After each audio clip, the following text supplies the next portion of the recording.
from a coaching perspective, from a tactical perspective, from a technical perspective, Chris, what must we do today to get the result we need to enhance our chances of going to the next World Cup? Ethan, good morning again. This is the most important game the Black Stars has ever played in the last 4 years.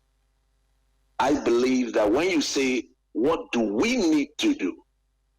It starts from the supporters. Before I even get to the coaching and the playing body, every single Ghanaian that will be at the stadium today has a role to play. We will support our team in thick and thin. There will be difficult moments in the game, and that is where we want to see the support.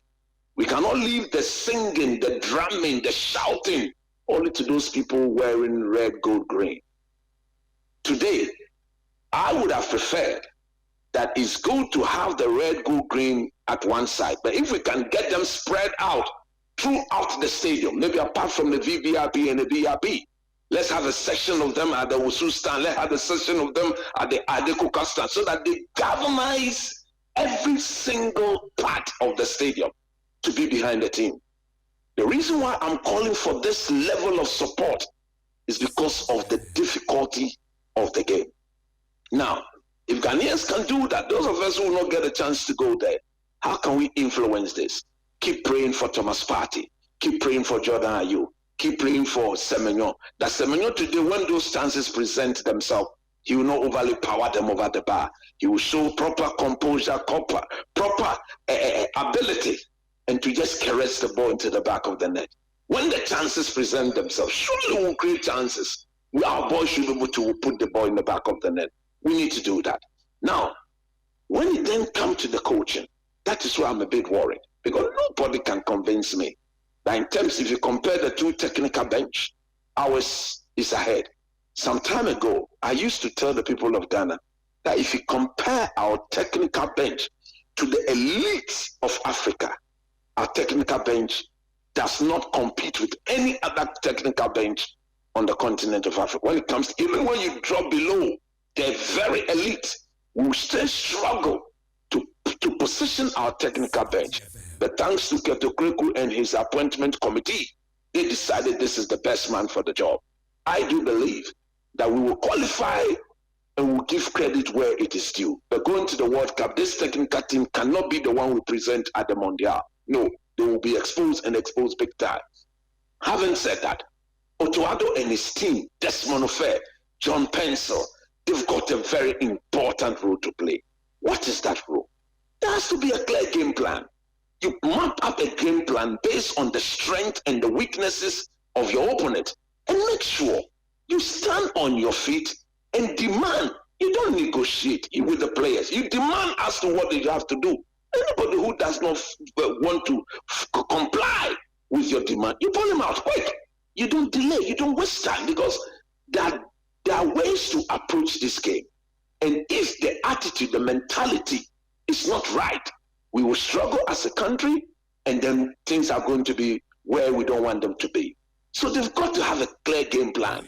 They've got to make sure that we are difficult to beat today. How do you make yourself difficult to beat? When you lose the ball, everybody, when I say everybody, I'm starting from the technical team. There has to be that micromanaging of the defensive shape of the team. You tell Mohamed Kudus, when you lose it there, fight for it there. Jordan, when you lose it there, fight for it there. Semenyo, when you lose it there, begin the press there. Start pressing, start fighting for it there. And get the press coordinated. When they start fighting, the rest should be anticipating the likely weakness in our shape and begin to close the gap. When we can do that, we send a clear message across to the Malians that, look, we mean business. We came to Bamako. We beat you. You cannot reverse the tide. We will not allow you to come and reverse the tide here in Accra. It's a non-negotiable. We are not in for that. Because what is at stake is so huge, is so gargantuan, that we cannot compromise on that. Then, of course, we need to look at our defensive shape. Nathan, I'm a bit worried with the backline that we choose today. Okay. I'm not happy with the performances of Gideon Mensah. He's a very good friend, he's a personal friend. But we call a spade a spade. That is why some of us, I'm one of those. I was so much annoyed when I listened to Henry Asante yesterday explaining why Gideon Mensah's possible replacement, should he start and not have a good day, the one we could call upon to go and fill in the gap and get the job done, is eligible to play. But from the explanation that you and Raymond had just given, we want to, I am so much in line with that explanation. Yeah. It is so risky. It is so very tight that you don't want to take chances, because look, imagine you go and fill the player and there's a protest and we're to lose the match. Everybody, include the whole FA, everybody will be brought down. Yes. Ghanaians will never forgive them for that. Just staying on protest, there is even a hanging issue in the Nigeria-South Africa. Exactly. The Nigerians are banking on some 3 points that they hope will be given to them because they claim South Africa fielded an ineligible player. So it is very tight. We cannot take any gamble. So if the decision is that let us officially hear from FIFA first, or let FIFA tell us themselves that the player can play, then I also support that line of thinking. So that's out of the way. Chris, you speak about the team's defense. What is the problem with the team's defense? What must we do to get it right? The goalkeeper, no problem. The leader at the back is not match fit. This defense without Jiku has got serious issues. The fact that they've not played together as a unit, Jiku and then Jerome Opoku, and then the young man at right back who looks very, very enterprising, but today he must be told that, look, you don't bomb forward like that. You have to be very, very careful because there's so much at stake. You defend first. When there's the need to bomb forward, then you give us that extra quality. And of course, Gideon Mensah, he is very experienced. He's been around for a while. Since the exit of Barbara Man, Gideon Mensah has been the player who has been consistent with the Black Stars at left back. Okay. But his recent form has not been good. And if you look at the two centre backs we fielded against Chad, you cannot repeat them. You cannot repeat Ajete. Look, I don't trust him. Technically, his reading of the game is not the best. I trust Rom because he has shown that given opportunity, he can not only tackle, he will win. And against the Malians who have got proper structure in physique, good height, you need Jerome presence to battle with them. One thing that we do, don't forget, we are not good at defending set pieces. So we need the people like Jerome and Jiku, people who are very powerful in the air, Thomas Partey and Co, to defend when we are on corner kicks. And then what is so important is the leadership, is the organization. Who is going to be the focal point there? Who is going to be talking? Who is going to be instructed? Because you need people like that to make sure that everybody is in sync with whatever we are doing defensively. So the back line, I'm a bit worried. But if you can get everybody to respect the dynamics of the game when it comes to defending, then everybody has a role to play. In midfield, the controller will be back. Look, Thomas Partey will be back. If you are a Ghanaian and you are there, pray for Thomas Partey today, because it has been evidently proven. Clearly, the statistics are there. We win games when the young man is on his game. We win games very easily when Partey is enjoying his football in midfield and he's controlling affairs. Give it to me. I'm the boss. Don't rush. Take your time. Don't panic. Give it to me. I will dictate the tempo and make sure everybody has a feel of it. And as and when it is necessary to let go of it to the front guys, then we give it diligently and they go and finish the job. So we need to pray for Thomas Partey. He's been ill. If you listen to Ado, he's ill. We need a fit Thomas Partey today.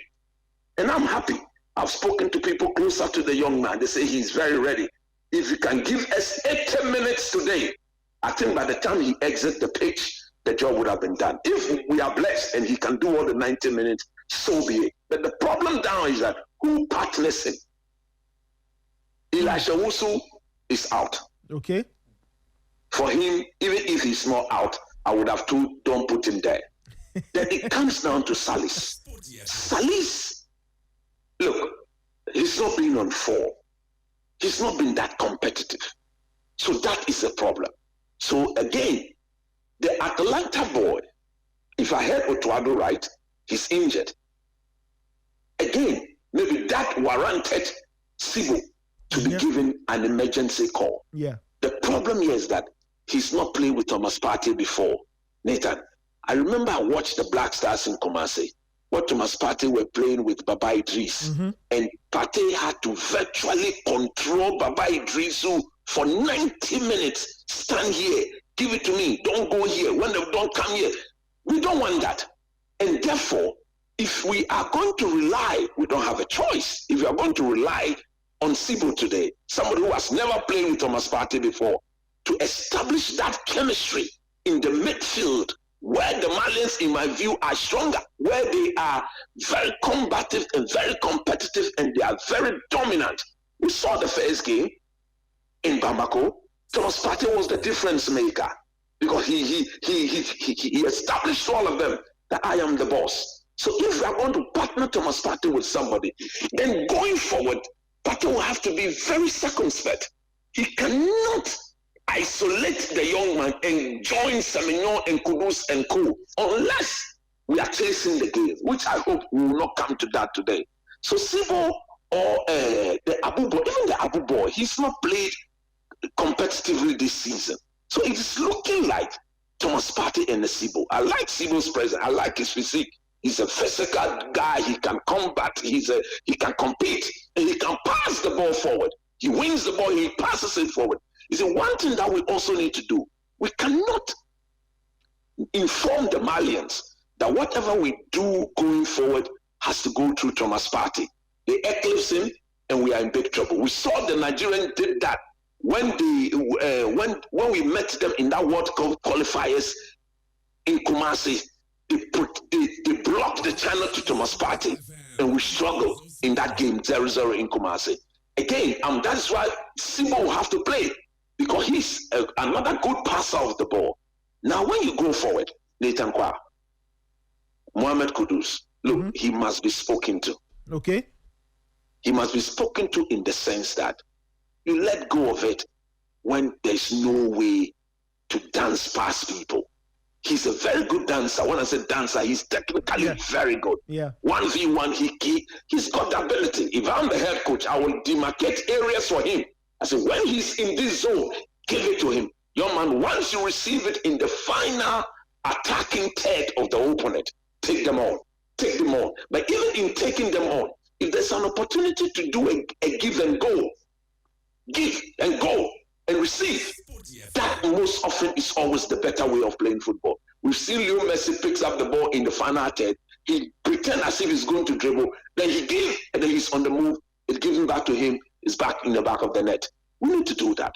Semenyo, today I am praying that he plays the best ever game. Look, he's a good player. Nobody doubts that. But I'm yet to see that commanding performance from Semenyo in the Black Star shirt. I pray God that today is the day he announces his presence as a true Black Star player that we can rely on and depend on going forward. The idea here is that Jordan Stark, who is that other winger? Look, I will not go for Kamade. If Joseph Pencil has arrived and he's fit, put Joe in the team. I think Joe has proven that anytime he's been given the chance to play for the Black Stars, he's proven that he's always been one of our best players. We've seen it in all the tournaments that he's gone to. We saw it in Cote d'Ivoire, where he was by far our best player in that most important game, because of one or two skirmishes that the technical team could not manage well. We pulled off our best player, and then we paid the price for that. So if Joe is around and if he's fit and he's ready to go, he's a regular at LA Galaxy. He's shown that he's capable. Put Joe in the team and demand from him, that young man, bring back one of those very beautiful and attractive end product performances that you've given us, and let's see how it happens. Then we keep our cars, the Naki Williams. Of course, Jordan leads the attack. Inaki Williams, Kamal Dean, and the rest of the guy on the bench. I just hope that after putting out this beautiful lineup, when it is now time for the coaching, we should be up to the task. That is where I am worried. That is where I am worried. Because you see, the coaching is not putting up the team. The coaching is when the game starts and the system is in motion. Yeah. Everybody is kinetically burning energy. The kinetic energy in everybody is beginning to get them to perform at a certain level. How do you, as a coach, strengthen the good points in your team, minimize your weaknesses, and help that to expose your opponent. That is where Otuado and Desmond and Co have been found wanted. So for me, I pray they also get one of their best coaching days, because the coach they are going to play against later, he's experienced, he's exposed, he's tactically inclined. Look at the way the man is talking. When you see a coach talking like that, then it means, look, these guys have actually diagnosed their team and I know where I'm going to bite. Please, Gideon Mensah's form is not what it should be. So as a coach of the Black Stars, you should have that in mind, that you do anything practically, tactically possible to prevent any form of exposure from that end. I will not accept it from Otuado and Desmond and anybody, John Pencil. None of them will not accept that. We are telling you that that is our weakness in the team. So what did you do to protect that end of the pitch? The Malians are a good team. Nathan, the thing that they have been missing is proper maturity. Yeah. But under this manager, if you look at the way they've played so far, I think the maturity that are there or that is needed, they are beginning to show. Their players are all over. They are playing in top teams, top leagues. So what you don't want to do is to underrate them. We underrate them like we did against Child. People say Child. I don't call them Child. I call them Child. Why? What can be trouble? What can be trouble? We're playing against Kiris, Child. And then we couldn't beat them. Look at the situation in which we find ourselves. It's unacceptable. But like I said, every single Ghanaian, forget about Keto Kriku, forget about Otuado, forget about let's support our team, my brother. And the Black Stars that we know, look, no, when you're America, when you're Canada, nobody's going to compromise that. I don't want to hear Mexico in this. It's America or Canada. No, nobody. And I've spoken to some of the boys directly, and they've assured me, and I'm standing on that confidence given to me by some of the players I've spoken to tell the whole country that we are ready for the Malians today. Partey and Co will play beyond their ability, and by the grace of God, wins shall be ours today. All right, Chris, thank you so much for your time. I'm sure we'll catch up after the game. I'm sure tomorrow morning we'll speak again to pick the bones of the encounter. Hopefully it should end up in a win for the Black Stars. Definitely, my brother.